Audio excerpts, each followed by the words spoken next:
الله الرحمن الرحيم.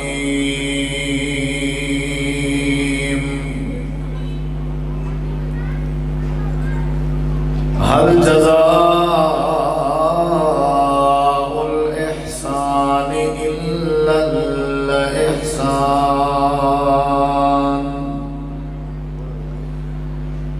اللهم صل على محمد وعلى آل محمد كما صليت على إبراهيم وعلى آل إبراهيم إنك حميد مجيد. اللهم بارك على محمد وعلى آل محمد كما باركت على إبراهيم وعلى آل إبراهيم إنك حميد مجيد. ہر قسم کی حمد و ثنا، تعریفات، تحلیلات، تکبیرات، تمجیدات، تسبیحات اللہ رب العالمین کی ذات اقدس و برکات کے لیے خاص لائق اور زیور ہے. ریت کے ذرات سے زیادہ، پانی کے قطرات سے زیادہ، ہواؤں کے جھولوں سے زیادہ درود و سلام ہو آقا نامدار امام الانبیاء، اجمل الانبیاء، اسعد الانبیاء، اکرم الانبیاء، ارحم الانبیاء، شفیع المذنبین، رحمت للعالمین، حضرت محمد رسول اللہ صلی اللہ تعالی علیہ وآلہ وسلم تسلیما کثیرا کی پاکیزہ ہستی میں جماعت کے جید علماء کرام سے آپ حضرات بامقصد گفتگو سماعت فرما چکے ہیں،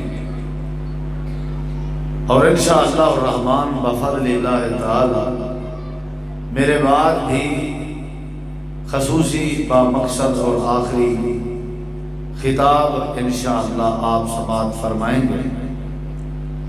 فضیلت الشیخ استاذ العلماء حضرت مولانا مفتی محمد یوسف قصوری صاحب حافظہ اللہ، فضیلت الشیخ حضرت مولانا ضیاء الحق بھٹی صاحب اور حضرت مولانا عبد الرحمن ثاقب صاحب، جن کے خطابات آپ سن چکے ہیں، اور انشاءاللہ میرے مختصر بعد خصوصی آخری خطاب شیر سندھ خطیب پاکستان حضرت مولانا قاری محمد ابراہیم طارق صاحب حافظہ اللہ.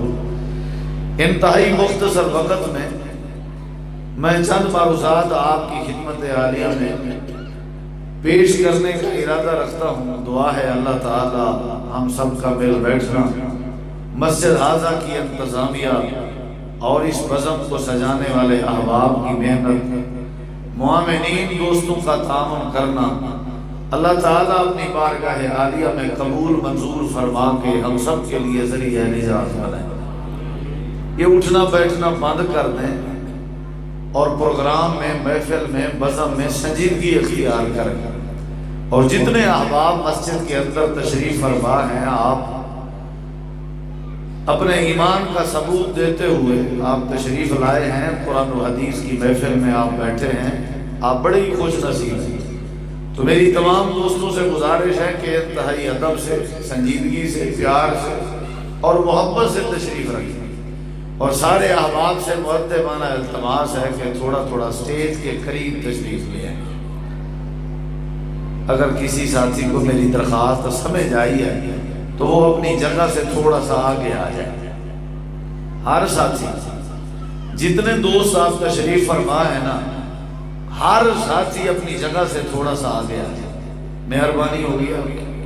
باہر والے ساتھی اندر آ جائے، کوئی لمبا چوڑا جلسہ نہیں ہے، مختصر سا پروگرام ہے، تشریف لیں. اور بار بار یہ اٹھنا بیٹھنا یہ بھی ادب کے خلاف ہے. چند باتیں مختصر وقت میں آپ کے سامنے گوش گزار کرنا چاہتا ہوں، توجہ فرمائیے. اللہ تبارک و تعالی نے قرآن مجید میں انسان کی زندگی کا مقصد ذکر کیا ہے. اعوذ باللہ من الشیطان الرجیم الذی خلق الموت والحیات لیبلوکم ایکم احسن عملا۔ زندگی کی تخلیق کا جو مقصد ہے وہ یہ ہے کہ اللہ تبارک و تعالی دیکھنا چاہتا ہے، آزمانا چاہتا ہے کہ ہم میں سے کون ہے جو اچھے عمل کرے، آسان کام کرے۔ یہاں اللہ نے یہ ذکر نہیں کیا کہ اللہ تعالیٰ تمہیں دیکھنا چاہتا ہے ایوکم اکثر عملا، کہ تم میں سے وہ کون ہے جو عمل زیادہ کرے۔ زیادہ عمل کرنے کی کوئی ضرورت نہیں، زیادہ عمل جو ہے وہ انسان کی زندگی کا مقصد نہیں ہے۔ اللہ تعالیٰ نے جو بات ذکر کیا اس بات کی گہرائی کی طرف سے کہ اللہ یہ دیکھنا چاہتا ہے کہ تم میں سے کون ہے جو آسان عمل کرے، اچھے عمل کرے، اچھے کام کرے۔ یہ نہ ہو کہ بندہ عمل زیادہ کرتے رہے لیکن بندہ جو عمل کر رہا ہو وہ آسان عمل نہ ہو، اچھا کام نہ ہو۔ بعض دفعہ یہ بھی ہو جاتا ہے نا، هل اتاک حدیث الغاشیہ وجوہ یومئذ خاشعہ عاملۃ ناصبہ تصلی نارا حامیہ۔ بندہ زندگی میں اتنے زیادہ اعمال کر کے اللہ کی عدالت میں پیش ہوگا، اتنے زیادہ کہ وہ عمل کر کر کر کے تھک چکا ہوگا۔ تھکا دینے والے اعمال اسے جہنم میں لے جائیں گے۔ کثرت اعمال کی کوئی ضرورت نہیں ہے۔ تہجد پہ تہجد چل رہی ہے، قیام پہ قیام چل رہا ہے، حج پہ حج ہو رہا ہے، کثرت ضرورت نہیں ہے۔ اللہ یہ دیکھنا چاہتا ہے کہ تم میں سے کون ہے جو اچھے کام کرے، آسان عمل کرے۔ اسم تفضیل کا صیغہ ہے آسان، آسان سے بڑھ کے کوئی صیغہ نہیں۔ یعنی اتنا خوبصورت عمل ہو، اتنا خوبصورت، چھوٹا کیوں نہ ہو، تھوڑا کیوں نہ ہو، مختصر کیوں نہ ہو، لیکن ہو خوبصورت۔ برادری کی نظر میں آسان ہو اور خوبصورت ہو نہیں، ماں باپ کی نظر میں خوبصورت ہو نہیں، اساتذہ کی نظر میں خوبصورت ہونا چاہیے نہیں، رشتہ داروں کی نظر میں خوبصورت ہو عمل نہیں۔ یا اللہ کس کی نظر میں آسان اور خوبصورت ہونا چاہیے؟ اللہ تعالیٰ فرماتا ہے کہ میں اللہ کی نظر میں تمہارا عمل خوبصورت ہونا چاہیے۔ تو اللہ نے جو ابتدائی باتیں میں آپ کے سامنے رکھ رہا ہوں، آسان عمل کسے کہتے ہیں؟ یہاں تو ہر کسی کا دعویٰ ہے کہ میرا عمل آسان ہے، جو جس طرح بھی عمل کر رہا ہے، لیکن اس کا یہ مزاج ضرور ہے کہ مجھ سے بڑھ کے اچھا عمل کوئی نہیں کر رہا، اگرچہ وہ غلط کر رہا ہے، لیکن یہ کیسے ونڈ ہوگی اور یہ کیسے پرکھ ہوگی کہ آسان عمل کس کے پاس ہے؟ پہلی شرط یہ ہے کہ جس کے پاس عقیدہ توحید ہے نا، عقیدہ توحید، اس کا ہر عمل آسان عمل ہے۔ اور نمبر دو، جس کا عمل جناب رسول اللہ صلی اللہ علیہ وسلم کے طریقے کے مطابق ہوگا وہ عمل آسان ہوگا۔ نمبر تین، جس کا رزق حلال ہوگا، کھانا پینا پہننا اوڑھنا، تب جا کر کے اس کا عمل آسان عمل بنے گا۔ اور نمبر چار، جس بندے کی نیت میں اخلاص ہوگا اس کا کیا ہوا عمل آسان ہوگا۔ یہ میں نے مختصر چار چیزیں بتائی ہیں، یہ تفصیل سے بھی بتائی جا سکتی ہیں۔ عقیدہ توحید ضروری ہے عمل کو آسان بنانے کے لیے، جناب رسول اللہ صلی اللہ علیہ وسلم کا طریقہ ضروری ہے عمل کو آسان اور خوبصورت بنانے کے لیے، اور اس کے حلال ضروری ہے۔ نمبر چار، اخلاص ضروری ہے۔ یہ چار شرطیں سامنے رکھ کے ہمیں اچھے کام کرنے چاہیے۔ لازمی نہیں ہے کہ نماز ہماری آسان عمل بن سکتی ہے، لازمی نہیں ہے کہ یہ چار شرائط پہ عمل کر کے روزہ ہمارا آسان عمل بن سکتا ہے، یہ لازمی نہیں ہے کہ بیت اللہ کا حج ہی آسان عمل بن سکتا ہے۔ صرف عبادات جو ہیں یہ آسان عمل کا نام نہیں ہے۔ سجدہ، نماز، روزہ، تلاوت، اسے صرف عمل نہیں کہتے ہیں۔ بندے کے کام کو، بندے کے فعل کو عمل کہا جاتا ہے۔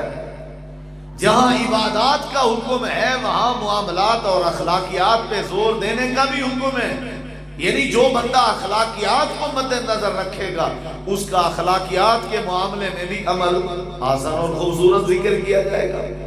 عبادت بھی ضروری ہے، اخلاقیات بھی ضروری ہے، معاملات بھی ضروری ہے، دونوں چیزیں ضروری ہیں۔ ایک بندہ تہجد گزار بھی ہے، سجدہ بھی کرتا ہے، نمازیں بھی پڑھتا ہے، روزے بھی پابندی سے رکھتا ہے، بیت اللہ کا حج بھی کرتا ہے، روز تلاوت بھی کرتا ہے، عبادات میں کمی نہیں ہے، لیکن اخلاقیات میں توجہ نہیں دیتا، معاملات میں توجہ نہیں دیتا، دائیں بائیں توجہ نہیں کرتا، آگے پیچھے معاملات، صلہ رحمی، رشتہ دار، ہمسائے، ماں باپ، اولاد، بہنیں، بھائی، ان چیزوں کی طرف دھیان نہیں دیتا، تو اس کا اسلام ادھورا ہے۔ اگر کوئی بندہ اخلاقیات پہ زور دے رہا ہے، عبادات پہ توجہ نہیں دیتا، پھر بھی اس کا اسلام نامکمل ہے۔ جناب رسول اللہ صلی اللہ علیہ وسلم نے اپنی زندگی کے آخری ایام میں جو امت کو وصیت فرمائی تھی وہ دو چیزوں کی تھی، الصلاۃ وما ملکت ایمانکم، نماز کا خیال کرو، ماتحت لوگوں کا خیال کرو۔ ماتحت لوگوں سے مراد اخلاقیات، معاملات اور حقوق العباد ہے، الصلاۃ سے مراد عبادت ہے اور اللہ کا حق مراد ہے، دونوں چیزیں ہیں، یہی اسلام کا خلاصہ ہے۔ یعنی ہمیں چاہیے کہ ہم روز مرہ کے معاملات میں اچھائی پیدا کریں، اچھے کام زیادہ کریں، اچھا کام جو ہوگا ہمارا وہ جتنا زیادہ ہوگا اتنا اللہ تبارک و تعالی ہمارے ساتھ اچھائی کرے گا۔ ہمیں اچھے کام کرنے چاہیے۔ زندگی اس بندے کی خوبصورت ہوتی ہے، توجہ میری طرف کرنی ہے، اٹھنا کسی نے نہیں ہے، جو اٹھے گا نا پھر میں اسے جانے دوں گا اور کیا کروں گا۔ آپ نے کیا سمجھا ہے؟ میں دھمکی دے رہا ہوں؟ جان چلو دعا سمیت جانے دو۔ ایک بندے کی نا سائیکل چوری ہو گئی تو چوروں کے پاس گیا، اس نے کہا جی سائیکل دو میری، ترلا کیا، محنت کی، وہ نہیں مان رہے تھے۔ پھر کہا اگر آپ نے میری سائیکل نہ دی نا میں وہ کروں گا جو میرے بابا نے کیا تھی۔ وہ ڈر گئے، انہوں نے کہا یہ سائیکل لو لیکن یہ بتاؤ بابا نے کیا کیا تھا؟ اس نے کہا بابا نے نہیں لے لی تھی، بابا نے نہیں لے لی تھی، میں بھی نہیں لے لیتا۔ انہوں نے کہا یہ بات پہلے بتاتے، اگر کوئی جانے لگا تو میں جانے دوں گا انشاءاللہ، لیکن آپ نے غور سے میری بات سننی ہے۔ قائدین موجود ہیں، علماء موجود ہیں، ہمیں زندگی میں اچھے کام کرنے چاہیے۔ فاستبقوا الخیرات، مقابلہ کرنے کا شوق ہے بھئی تمہیں کہ نہیں؟ اللہ فرماتا ہے مقابلہ کرنا ہے تو نیکی میں کرو، اچھائی میں کرو۔ ذات پات میں کس چیز کا مقابلہ ہے؟ حسد اور تعصب کے میدان میں کس چیز کا مقابلہ ہے؟ عقل پہ کس چیز کا مقابلہ ہے؟ مقابلہ ہی کرنا ہے نا، مسابقہ ہی کرنا ہے تو نیکی کے میدان میں کرو، آگے بڑھنے کی کوشش کرو، مزید آگے آنے کی کوشش کرو۔ بادروا بالاعمال الصالحہ، نبی صلی اللہ علیہ وسلم نیکی کا، اچھائی کا صحابہ کرام کو جذبہ دلایا کرتے تھے۔ آپ نے سنا نہیں حدیث مبارکہ؟ نبی صلی اللہ علیہ وسلم پوچھ رہے ہیں تم میں سے کون ہے جو روزے سے آیا ہے؟ تم میں سے کون ہے جو مسکین کو کھانا کھلا کے آیا ہے؟ تم میں سے کون ہے جو بیمار کی تیمارداری کر کے آیا ہے؟ تم میں سے کون ہے جو میت کا جنازہ پڑھ کے آیا ہے؟ من تبع منکم اليوم جنازہ، من عاد منکم اليوم مریضا، من اطعم منکم اليوم مسکین۔ کون ہے؟ کون ہے؟ یہ ساری چیزیں اس لیے پوچھی جا رہی ہیں، یعنی رغبت دی جا رہی ہے، رغبت کہ یہ کام ڈیلی کیا کرو۔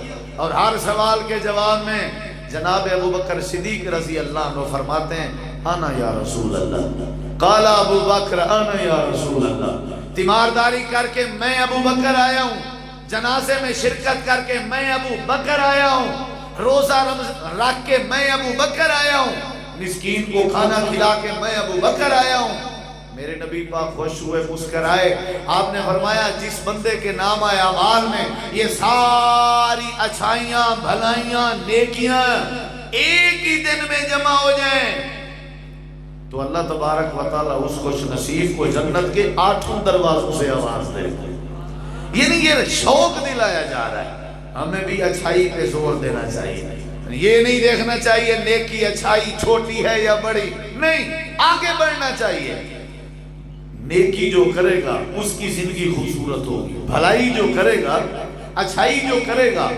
اگر اچھائی بھلائی صرف عبادت کا نام ہوتا تو ماں باپ، اولاد، ہمسائے، یہ رشتے اسلام نے کیوں بیان کیے ہیں؟ اگر بھلائی اچھائی صرف سجدے کا نام ہوتا تو یہ حقوق العباد کا ذکر اسلام میں کیوں ہے؟ یہ حق حساب کی باتیں کیوں ہو رہی ہیں؟ پھر یوں کیوں کہا گیا کہ جو مسکرا کے کسی کو ملے گا اللہ اس کا مسکرانا صدقہ بنائے گا؟ کیوں؟ ہمیں زندگی میں اچھائی کرنی چاہیے. ادھر دیکھیں، ہمیں زندگی میں اچھائی کرنی چاہیے، بھلائی. تھوڑی سی اس کی ایکو کھول دیں اور تھوڑی سی ڈیلے رپیٹ 19-20 کے فرق میں تھوڑا سا والیوم بھی دے دیں. جو بندہ اچھائی کرے گا، نیکی کرے گا، بھلائی کرے گا اپنی زندگی میں، ماں باپ سے، اولاد سے، رشتہ داروں سے، بہنوں سے، بھائیوں سے، ہمسائیوں سے، یہ چیزیں بھی تو ضروری ہیں نا. عقیدہ تو ہے لیکن ان چیزوں میں زیرو ہے، اتنا زیادہ نہیں، تھوڑی. عقیدہ ہے ٹھیک ہے، کوئی شک نہیں. نبی کریم علیہ السلام نے امت کو یہ تعلیم دی، جناب رسول اللہ صلی اللہ علیہ وسلم نے یہی سبق سمجھایا کہ اپنی زندگی میں اچھائی کیا کرو، بھلائی کیا کرو. یا اللہ جو بھلائی کرے گا، اچھائی کرے گا، نیکی کرے گا، اس کا نتیجہ کیا نکلے گا؟ اللہ تعالیٰ نے اس کا نتیجہ قرآن مجید میں بیان فرمایا ہے. جو بندہ نیکی کرتا ہے، بھلائی کرتا ہے، اچھائی کرتا ہے، زمین پہ اچھائی کرنے والے کا بدلہ اللہ نے قرآن میں بیان کیا ہے. اللہ تعالیٰ قرآن کریم میں فرماتے ہیں جو بندہ تم میں سے اچھائی کرے گا اس کا بدلہ یہ ہے، اس کا صلہ یہ ہے، اس کا انعام یہ ہے. یا اللہ کون سا انعام ہے؟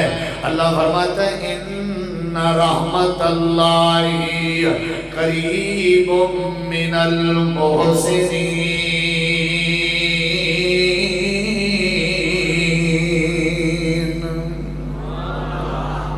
کہہ دیں آج جائز ہے، کہہ دیں سبحان اللہ. چلو میری تقریر میں جائز ہے، آپ کو انشاءاللہ امیر محترم کچھ نہیں کہیں گے.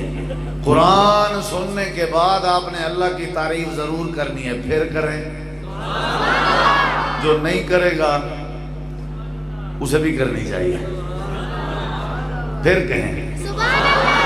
میں شیر سندھ کے لیے ماحول بنا رہا ہوں انشاءاللہ تاکہ انہیں تکلیف نہ ہو، کوئی نہ اٹھے اور کوئی ادھر ادھر نہ دیکھے.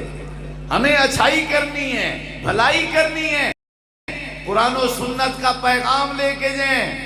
یا اللہ جو بندہ اچھائی کرے گا، بھلائی کرے گا تو اس کا فائدہ کیا ہوگا؟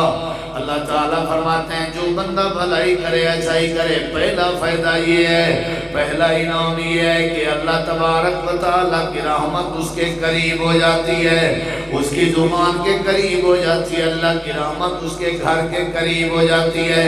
جو بندہ معاملات کا خیال کرے گا، حقوق العباد کا خیال کرے گا، اچھائی کرے، بھلائی کرے، جو بندہ اللہ کی رحمت اس کے قریب ہو جاتی ہے. ان رحمت اللہ قریب من المحسنین. اللہ کی رحمت قریب آ جاتی ہے.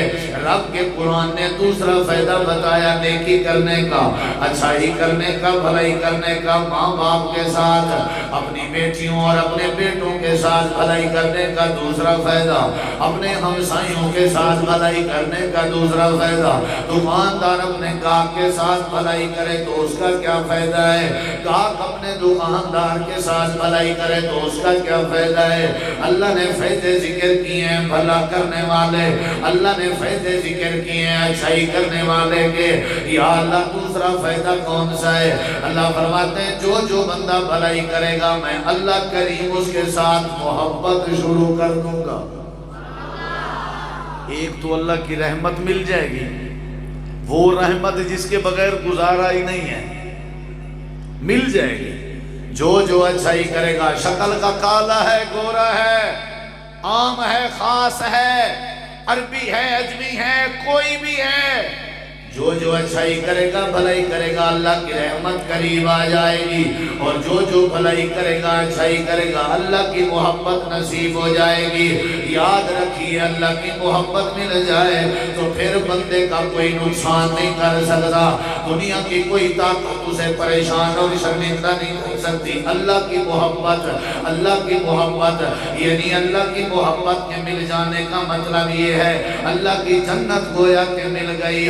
اللہ کی محبت کے مل جانے کا مطلب یہ ہے کہ بندہ مستجاب الدعوات بن جاتا ہے۔ اللہ کی محبت کے مل جانے کا مطلب یہ ہے اللہ اس کے معاملات آسان کر دیتا ہے۔ جو بندہ اچھائی کرے گا، بھلائی کرے گا، خیر خائی کرے گا، نیکی کرے گا اپنی زندگی میں، چلتے پھرتے اٹھتے بیٹھتے سوتے جاگتے، سفر میں حضر میں خوشی میں غمی میں، جو بندہ نیکی کا مزاج رکھتا ہے، بھلائی کرنے کی سوچ رکھتا ہے، اچھائی کرنے کا انداز بناتا ہے، اللہ کی محبت اسے نصیب ہوگی۔ کہاں لکھا ہوا ہے؟ اللہ کا قرآن آپ کے سامنے پڑھ رہا ہوں۔ اللہ فرماتا ہے وَأَحْسِنُوا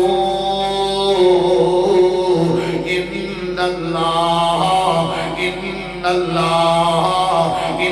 اللَّهَ يُحِبُّ الْمُحْسِنِينَ۔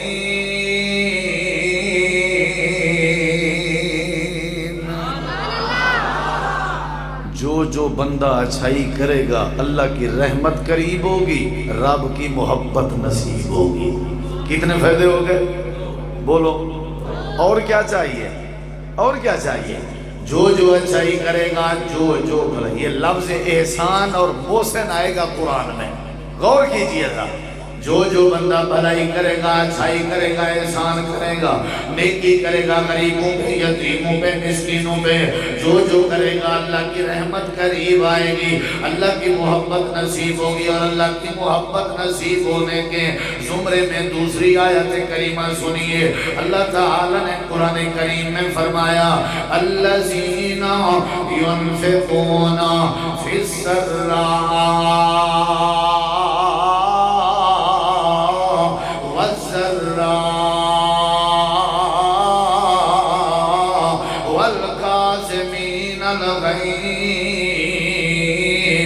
والعافين عن الناس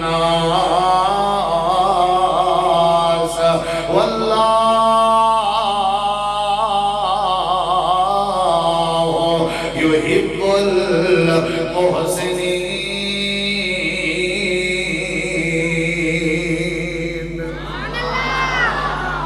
جو نیکی کرے گا، جو اچھائی کرے گا، اللہ نے پیدا ہی اچھائی کرنے کے لیے کیا ہے۔ ہماری زندگی کا مقصد ہی اچھائی کرنا ہے۔ جو اچھائی کرے گا تم میں سے اچھے بن جاؤ، بھلے بن جاؤ، اچھے بن جاؤ، اپنے لیے نہیں والدین کے لیے اچھے بن جاؤ، اپنے لیے نہیں اولاد کے لیے اچھے بن جاؤ، اپنے رشتہ داروں کے لیے اچھے بن جاؤ، اپنی بیوی کے لیے اچھے بن جاؤ، اپنے ہمسایوں کے لیے اچھے بن جاؤ۔ زندگی بھی وہ ہے جو کسی دوسرے کے کام آ جائے۔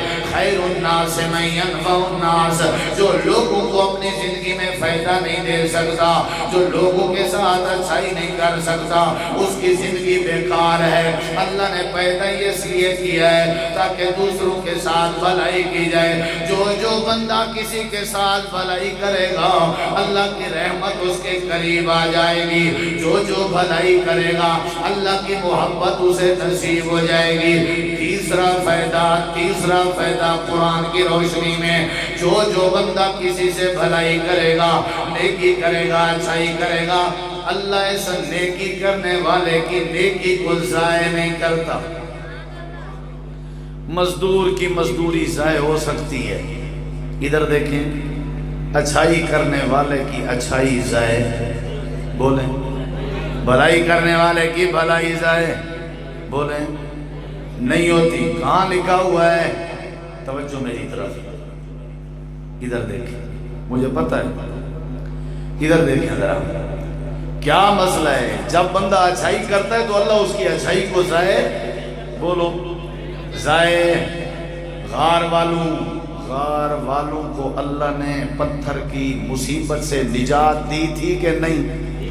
اردو کی کتاب، چوتھی کلاس کی اردو کی کتاب، آج سے 20 سال پہلے ایک سبق ہوتا تھا، اس میں غار کا پتھر، غار کا، صحیح البخاری کی روایت ہے، غار کا پتھر، تفصیل میں نہیں جانا چاہتا، اشارہ مقصود ہے۔ وہ غریب مزدوری کی غرض سے جا رہے تھے، بارش کی وجہ سے غار میں داخل ہوئے، اوپر سے پتھر آیا، غار بند ہو گئی۔ اللہ نے پتھر سے نجات دی کہ نہیں دی؟ کس وجہ سے؟ اللہ کسی کی اچھائی کو ضائع، ادھر دیکھیں، اللہ، میں آپ کو نہیں کہہ رہا، میں جن کو کہہ رہا ہوں وہ سمجھیں گے میری بات، ادھر دیکھیں، اللہ کسی کی اچھائی کو ضائع، بولیں ہر کسی نے اپنی اپنی اچھائی پیش کی، اللہ نے ان کی اچھائی کی وجہ سے ان کو مصیبت سے نجات دی کہ نہیں دی؟ ضائع ہوئی ان کی نیکی۔ اللہ فرماتے ہیں اِنَّهُ مَن يَتَّقِ وَيَصْبِرْ، اِنَّهُ مَن يَتَّقِ وَيَصْبِرْ فَإِنَّ اللَّهَ لَا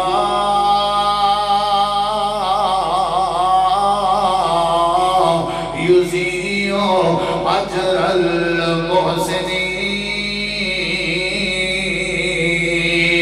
جو شخص تقوی اختیار کرے گا اور صبر اختیار کرے، اللہ ایسے بندوں کی بھلائی ضائع نہیں کرتا، ایسے بندوں کی نیکی ضائع نہیں کرتا۔ اللہ نے یہ نہیں کہا عبادت کرنے والے کی اللہ عبادت ضائع نہیں کرتا، سجدہ کرنے والے کا اللہ سجدہ ضائع نہیں کرتا۔ یہاں اللہ نے معاملات کا ذکر کیا، اللہ نے اخلاقیات اور معاشرے کا ذکر کیا، فرمایا جو بھی تقوی اختیار کرے گا، پرہیزگاری اختیار کرے، یا جو بندہ بھی صبر اختیار کرے، اللہ کریم اس کی نیکی ضائع نہیں کرتا۔ لا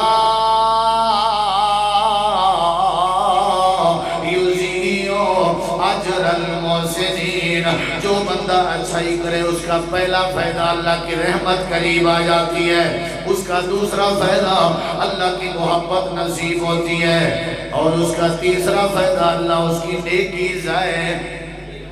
بولو، یہ جملہ جو میں نے پڑھا ہے سورہ یوسف 13واں پارہ، جب یوسف علیہ السلام کے بھائیوں نے یوسف سے جان پہچان کرائی، پھر وجہ پوچھی یہ سارا معاملہ ہوا کیسے، کنویں سے لے کر کے یہاں تخت تک یہ کیسے ہوا، تو یوسف علیہ السلام نے جواب دیا اِنَّهُ مَن يَتَّقِ وَيَصْبِرْ، یہ جواب ہے اِنَّهُ مَن يَتَّقِ وَيَصْبِرْ فَإِنَّ اللَّهَ لَا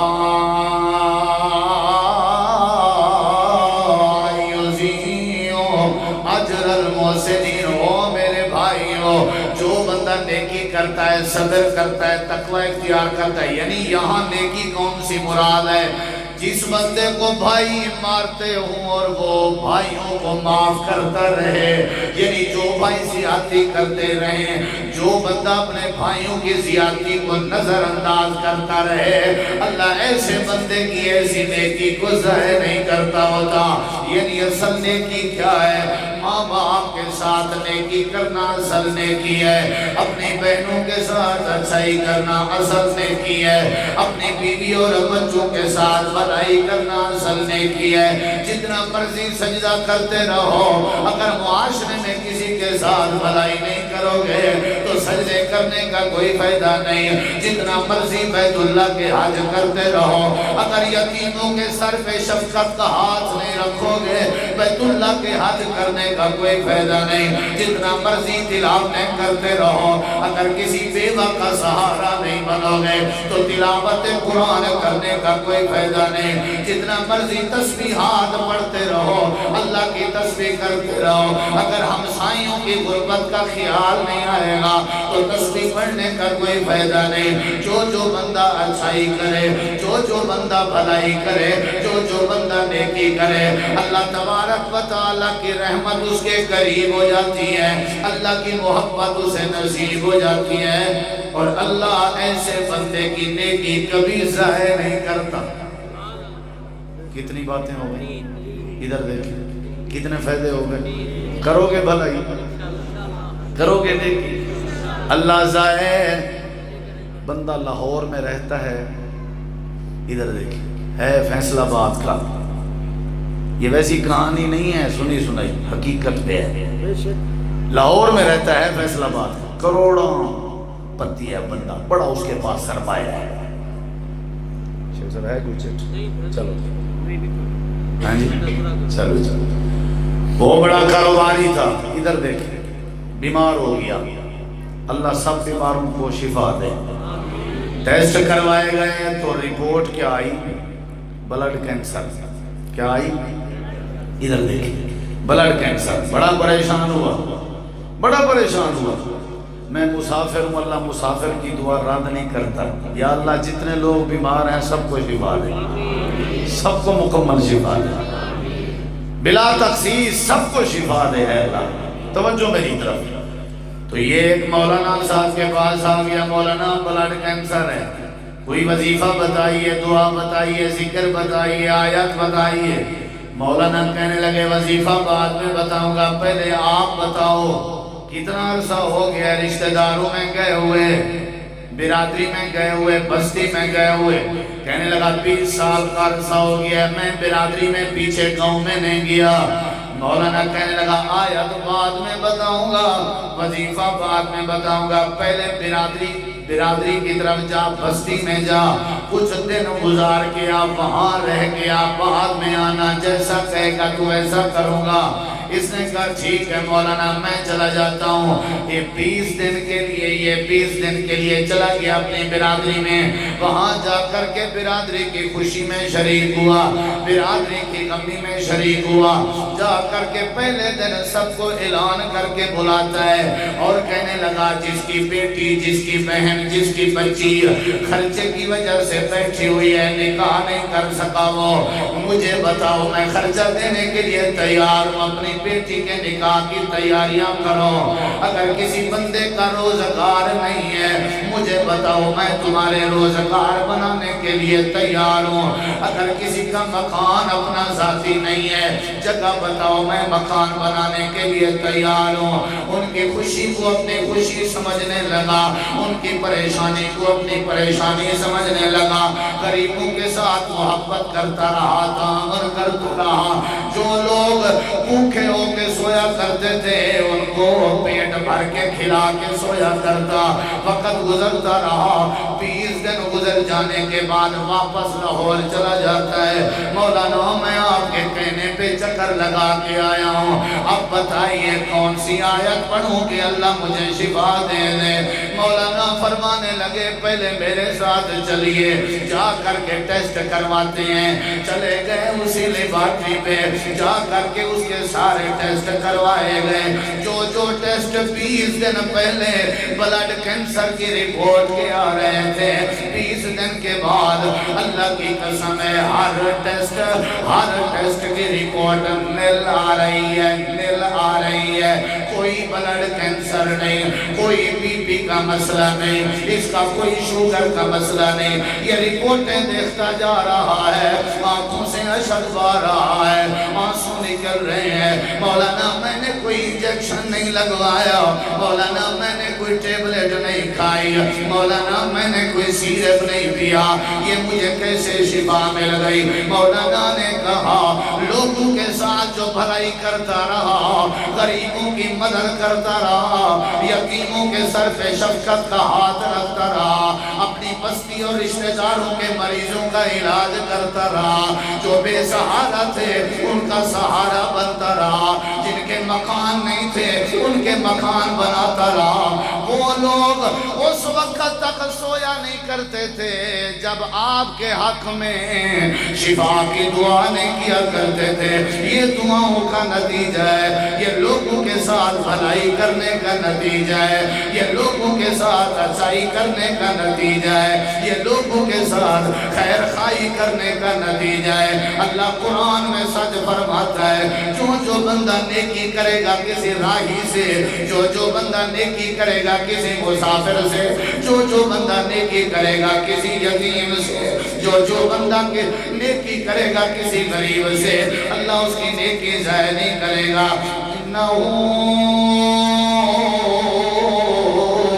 مَن يَتَّقِ وَيَصْبِرْ فَإِنَّ اللَّهَ لَا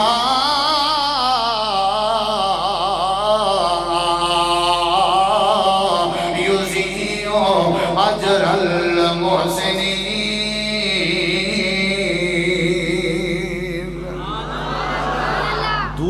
کے کام آئیے، دوسروں کے کام آئیے، نیکی کرو گے حق ہمسائے رشتہ دار برادری بھائیوں کے ساتھ، تب جا کر کے آپ کے ساتھ بھلائی کی جائے گی۔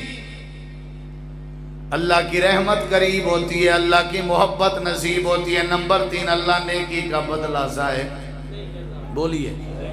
نمبر 4 میں نے آخر میں کسی ایک کو لازمی کھڑا کرنا ہے کہ میں نے کیا کہا ہے، یہ آپ کی کلاس ہے۔ بزرگوں کا احترام ضرور کروں گا لیکن پوچھوں گا بھی ضرور۔ ادھر دیکھیں ذرا، ہو سکتا ہے میں اپنی طرف سے انعام بھی دے دوں، جو سنائے گا فائدے آپ یا پھر میرا انعام آپ بچوائیں، کچھ یاد نہ کریں۔ یاد کریں، پہلا فائدہ میں بار بار دہرا رہا ہوں، پہلا فائدہ جو نیکی کرے گا، اچھا آپ بھی میرے ساتھ نیکی کرو نا، تھوڑا تعامل کرو، ادب کرو، احترام کرو، سنجیدہ بیٹھو، پھر دیکھو انشاءاللہ اللہ کیسے بھلا کرتا ہے۔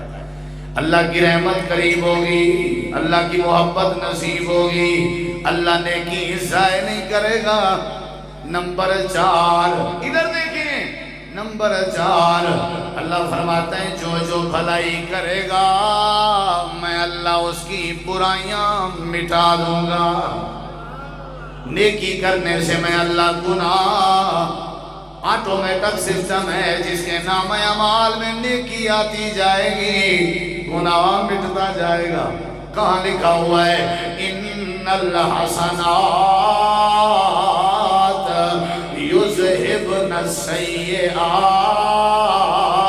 السیئات، نیکی کرتے جاؤ، اچھائی کرتے جاؤ، بھلائی کرتے جاؤ، گناہ مٹواتے جاؤ۔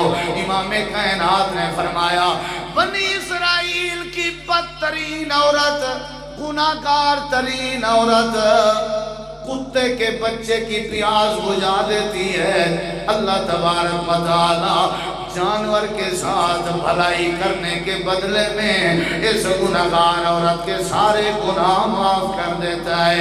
اللہ گناہ مٹا دیتا ہے اچھائی کرنے سے، اللہ گناہ مٹا دیتا ہے۔ پہلا فائدہ اللہ کی رحمت قریب ہوتی ہے، دوسرا فائدہ اللہ کی محبت نصیب ہوتی ہے، تیسرا فائدہ اللہ نیکی ضائع نہیں کرتا، چوتھا فائدہ اللہ گناہ مٹا دیتا ہے، پانچواں اور آخری فائدہ کرو گے بھلائی ایمان سے بتاؤ، ایمان سے بتاؤ۔ جو بندہ ہمارے معاشرے میں تہجد گزار ہو، نمازی ہو، پکا روزے بھی رکھتا ہو، حج بھی، اسے معاشرے میں اچھا کوئی کہتا ہے؟ میں نے کبھی نہیں سنا۔ جب بندہ مر جائے نا، مر جائے تو جنازے پہ جب تبصرہ ہو رہا ہوتا ہے، ہم اکثر جنازوں میں جاتے ہیں، لوگ کہتے ہیں جی بندہ بڑا اچھا تھا۔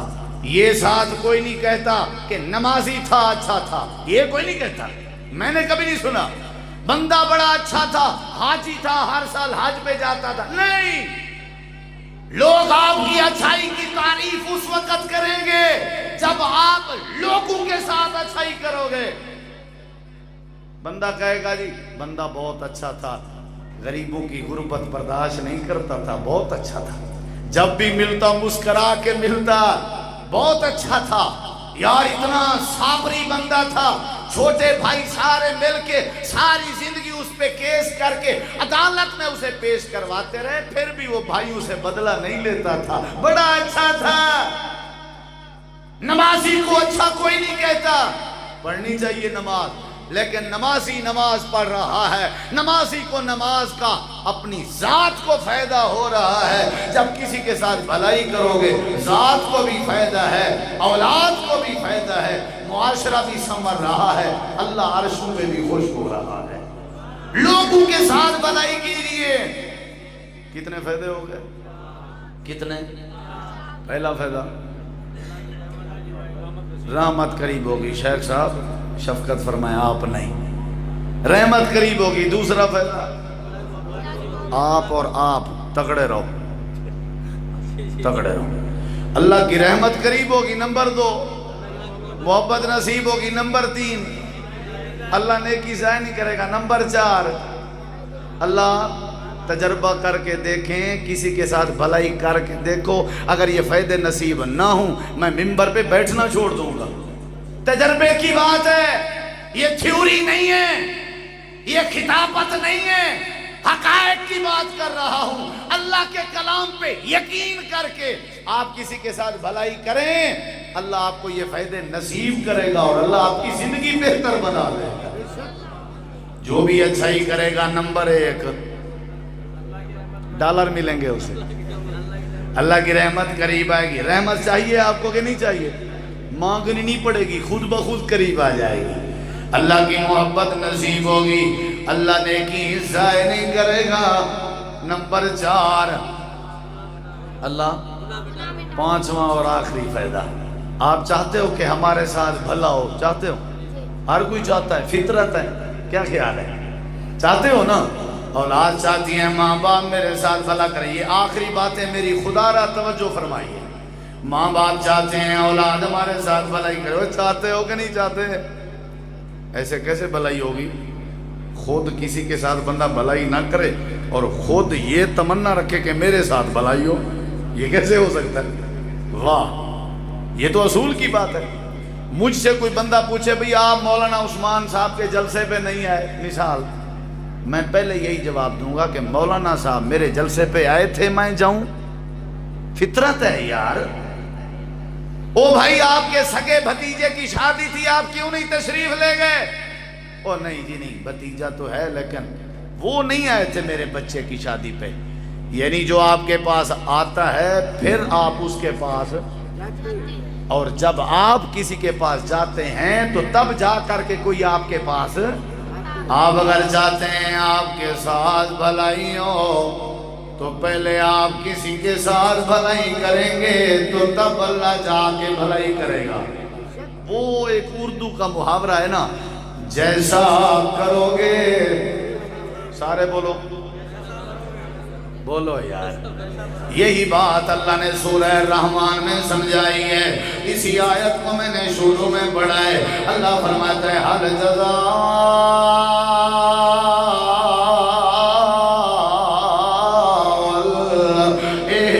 الاحسان الا الاحسان، جیسا کرو گے ویسا بھرو گے۔ آپ دوسروں کا پانی بند کرو گے تو تمہارا بھی بند ہوگا۔ اگر کسی کے ساتھ بد اخلاقی کرو گے تمہارے ساتھ بھی بد اخلاقی ہوگی۔ وَلَا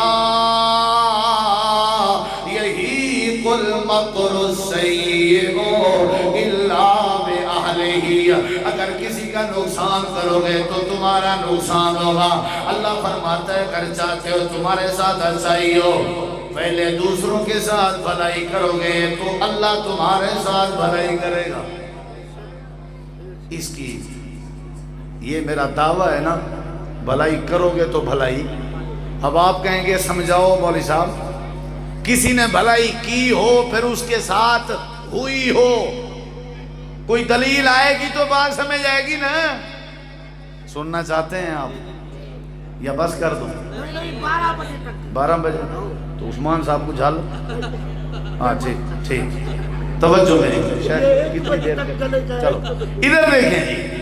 5واں فائدہ، پہلی بات اللہ کی رحمت قریب آئے گی، دوسری بات اللہ کی محبت نصیب ہوگی، تیسری بات اللہ نیکی ضائع نہیں کرے گا، چوتھی بات اللہ گناہ معاف کر دے گا، پانچویں بات اگر کسی کے ساتھ بھلائی کرو گے اللہ فرماتا ہے وہ بدلہ دے نہ دے میں اللہ بدلہ دوں گا، میں اللہ بھلائی کروں گا۔ پہلی دلیل، نبی کریم علیہ السلام طائف کی بستی میں موجود ہیں، طائف والوں کو توحید سنا رہے ہیں، اللہ تعالیٰ کی توحید سنا رہے ہیں، نبی کریم علیہ السلام وحدانیت توحید سمجھا رہے ہیں۔ طائف والوں نے پتھر مارنا شروع کر دیے، میرے نبی پاک کا چہرہ مبارک زخمی ہو جاتا ہے۔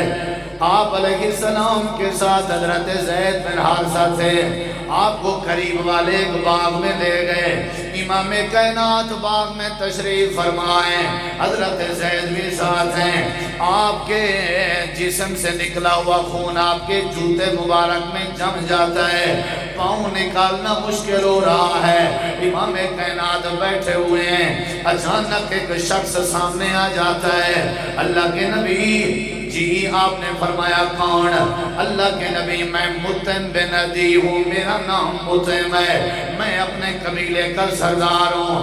آپ نے فرمایا مطعم کیا مسئلہ ہے، کیا لینے آئے ہو، کیا کرنے آئے ہو؟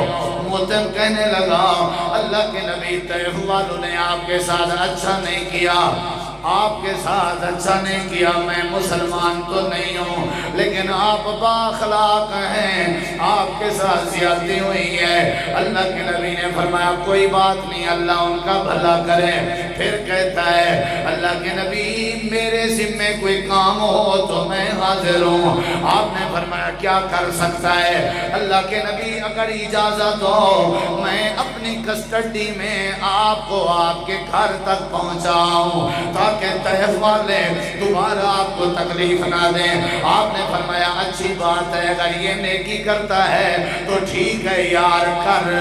مطعم بن عدی نے امام کائنات کو اپنے ساتھ ملایا، مسلمان بھی نہیں ہے، ابھی مسلمان بھی نہیں ہے، میرے نبی کو کڑے میں لے کے جا رہا ہے، سپاہی بھی ساتھ ہیں، دوست بھی ساتھ ہیں، طیف کی بستی کے اندر سے گزر رہا ہے۔ مطعم نے طیف والوں کو للکار کے کہا خبردار خبردار خبردار، آمنہ کے لال کو جس نے تکلیف دی میں مطعم اس کی آنکھیں نکال دوں گا۔ اب مطعم کی آنکھ شام میں ہے، محمد رسول اللہ میرے نبی کو لے کے جا رہا ہے، مکہ مکرمہ میں پہنچایا، اپنے گھر میں پہنچایا۔ جب مطعم واپس آنے لگا میرے نبی نے آواز دے کے فرمایا مطعم اللہ تیرا بھلا کرے، تیری بھلائی مجھے کبھی نہیں بھولے گی۔ ادھر دیکھیں مشکل وقت میں جو آ جائے زندگی بھر نہیں بھولتا۔ جب بندہ اسی وجہ سے تو یہ تعلیم دی گئی کہ کوئی بیمار ہو جائے چل کے تیمارداری کیا کرو، مشکل وقت میں کوئی آ جائے جس پہ مشکل آ جاتی ہے اس کا حوصلہ بلند ہو جاتا ہے، اس کی پریشانی تقریباً ختم ہو جاتی ہے۔ میرے نبی نے فرمایا تو مسلمان تو نہیں ہے لیکن میرے ساتھ جو اچھائی کر کے جا رہا ہے اللہ تیرے ساتھ بھلا کرے۔ مطعم چلا جاتا ہے، وقت گزرتا رہا۔ سکھر والوں ذرا میری بات درد دل سے سنیے گا۔ جنگ بدر ہوئی، جنگ بدر میں کافروں کی تعداد 70 کے قریب قیدی ہوئے۔ میرے نبی کریم نے فیصلہ کیا قیدی فدیہ دیتے جائیں اور اپنی جان چھڑواتے جائیں۔ قیدی فدیہ دے کے جا رہے ہیں، اچانک ایک نوجوان میرے نبی کے سامنے آ جاتا ہے، اللہ کے نبی میرا یہ فدیہ ہے، میرا یہ ٹیکس ہے، مجھے چھوڑ دیجئے۔ آپ نے فرمایا تو کون ہے؟ کہنے لگا میرا نام جبیر ہے۔ آپ نے فرمایا کون جبیر؟ اللہ کے نبی میں مطعم بن عدی کا بیٹا جبیر ہوں۔ آپ نے فرمایا کون مطعم؟ اللہ کے نبی وہ مطعم جس نے آپ کو امن امان مکے پہنچایا تھا۔ میرے نبی کریم کی آنکھوں سے آنسو آ گئے۔ آپ نے فرمایا تمہارا بابا بہت اچھا انسان تھا، تمہارا بابا بہت اچھا انسان تھا۔ سکھر والوں ایک نقطہ اپنے دامن میں لے کے جاؤ، اگر دنیا میں اپنی زندگی میں کسی دوسرے کے ساتھ بھلائی کرو گے تمہاری نسلوں کے ساتھ بھلائی ہوتی رہے گی۔ ہر کوئی کہے گا اس کا پاپا بہت اچھا تھا، ہر کوئی کہے گا اس کا دادا بہت اچھا تھا۔ جو بندہ کسی کے ساتھ بھلائی کر کے جائے اللہ اس کی نسل کے ساتھ بھلائی کرواتا ہے۔ میرے نبی رو پڑے۔ آپ نے فرمایا جبیر تیرا پاپا مطعم بڑا اچھا انسان تھا، اب میں تجھ سے فدیہ لے کے تجھے چھوڑوں میرے ضمیر گوارا نہیں کرتا، میں محمد برداشت نہیں کرتا۔ تیرا پاپا اچھا انسان تھا، تیرے پاپے نے میرے ساتھ بھلائی کی ہو اور میں تیرے سے فدیہ لے کے تجھے چھوڑوں یہ اچھا نہیں لگتا۔ جا فدیہ بھی لے کے جا، تو بھی خود چلا جا۔ جبیر فدیہ واپس لے کے جا رہا ہے۔ میرے نبی کریم آواز دے کے فرما رہے ہیں او جبیر جی اللہ کے نبی اگر تیرا پاپا متم زندہ ہوتا اگر آج یہاں چل کے آ جاتا تیرے پاپے کے چل آنے پر سارے قیدیوں کو میں ویسے رہا کر دیتا کسی سے بھی ٹیکس نہ لیتا کیونکہ تیرے پاپے کی میرے ساتھ نیکی ہے اس کے پاپے نے آمنہ کے لال کے ساتھ بھلائی کی تھی اللہ نے آمنہ کے لال کے ذریعے اس باپے کے بیٹے کے ساتھ بھلائی کروائی ہے جیسا کرو گے ویسا کرو گے جیسا کرو گے ویسا کرو گے الجزاء الاحسان الا الاحسان اگلی بات پہ غور کیجئے حضرت عبداللہ بن عمر رضی اللہ تعالیٰ عنہ جب دسترخوان بچھانے لگے جب کھانا کھانے کے لیے بیٹھنے لگے آپ نے فرمایا میرے ساتھی چلا جا سامنے بندہ نظر آ رہا ہے جو بکریوں کو چرا رہا ہے چرواہا نظر آ رہا ہے اسے بلاؤ اور میرے ساتھ آ کر کے بٹھاؤ آدمی چلا جاتا ہے او بھائی تجھے عبداللہ بن عمر بلا رہے ہیں اس نے کہا میں آ جاتا ہوں جب بکریوں کا چرواہا آیا حضرت عبداللہ بن عمر نے فرمایا ہمارے ساتھ بیٹھ جائیے کچھ کھا پی لیجئے اس نے کہا جی معذرت میں آپ کے ساتھ کھا پی نہیں سکتا آپ نے فرمایا وجہ کہنے لگا انی صائم میں روزے کے ساتھ ہوں رمضان بھی نہیں تھا بھی بکریوں کا چرواہا پہاڑی زمین ہے پاؤں میں جوتے نہیں ہیں گرمی کی شدت ہے بکریاں چرا رہا ہے روزے کے ساتھ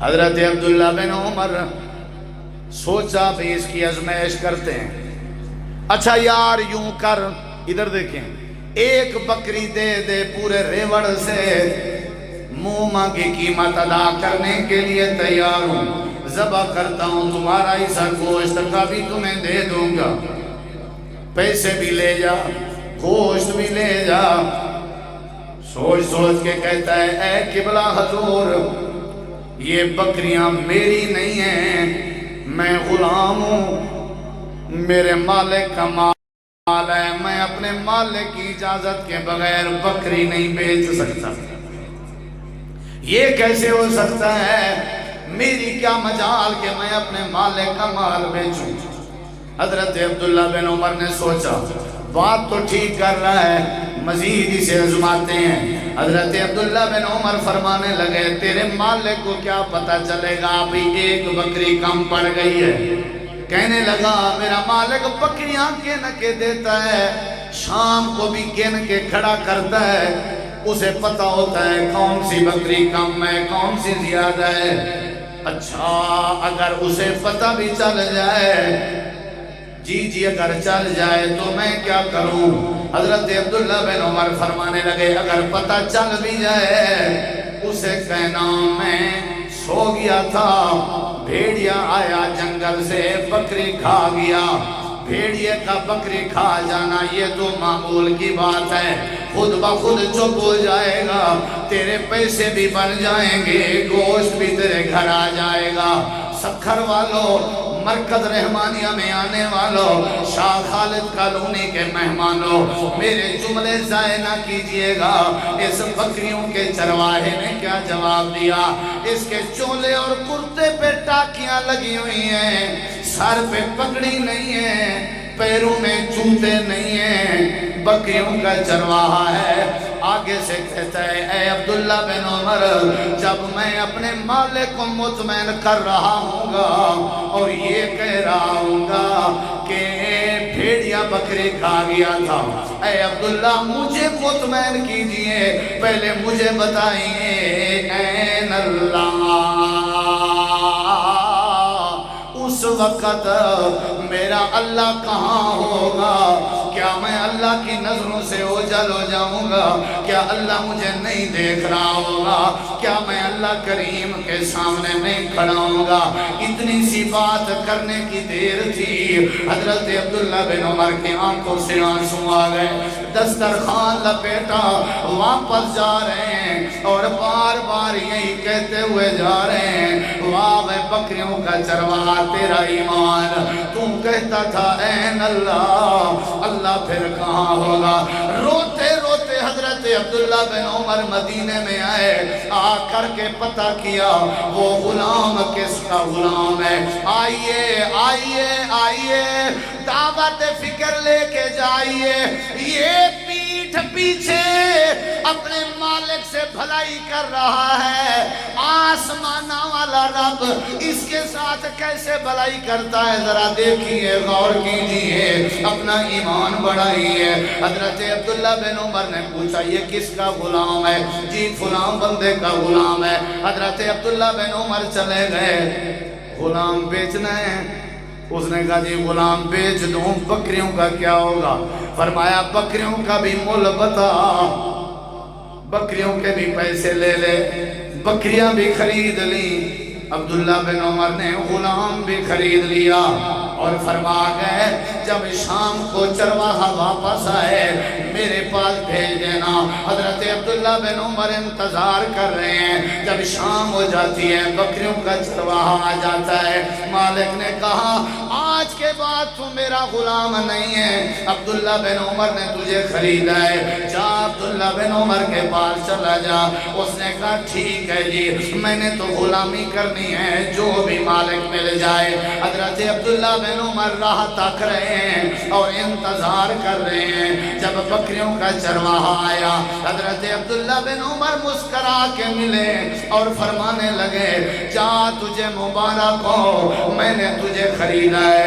اس نے کہا مبارک کس بات کی؟